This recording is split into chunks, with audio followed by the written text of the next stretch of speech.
प्रार्थी चयन में अनियमितता होइथिबा अभियोग एने गणमाध्यम आगे मुह खोलिछंती चित्रकोंडा निर्वाचन मंडलीर बीजेपी वरिष्ठ नेता प्रहलाद दोरा। चित्रकोंडा निर्वाचन मंडली में पदु माझी को विधानसभा आसन पाई प्रार्थी करिछि बीजेपी, किंतु प्रार्थी चयन में व्यापक अनियमितता होइथिबा से अभियोग करछंती। एने तांको सहित आलोचना करथिले आम प्रतिनिधि महेंद्र पाणिग्राही।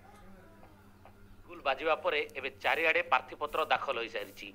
चित्रकोंडा निर्वाचन बीजेपी प्रार्थी मनोनीत होती बुदु माझी, तो ता विरोध में एबे बीजेपी षड्यंत्र करा जायछि बोलिगिरी अभियोग आनिचंती बीजेपी हेवीवेट नेता प्रहलाद दोरा। आसंतु आमे सीधा सड़क पचारिबा कौन रही मंतव्य, कौन से कहउचंती, तांको विरोध में कौन कौन अभियोग आछंती।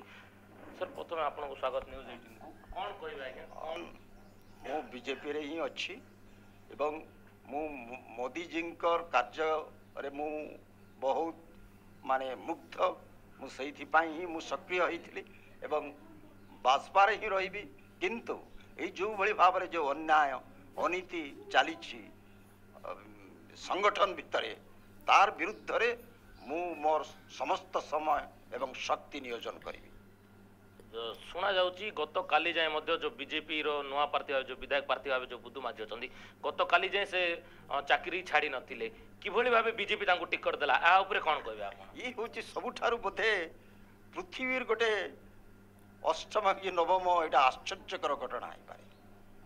आ ऊपर कोन कहबे आज्ञा? बीजेपी कोन देखि वोट माने टिकट देला, कोन किमती कोन यार तार अर्थ को ही देखिक से देछि। अर्थ एवं अमाप संपत्ति आयुर्भक्त संपत्ति आहरण करिछि सेटा ही जना पड़छि। से तो अनामध्य गोटे व्यक्ति आश्चर्य होछि।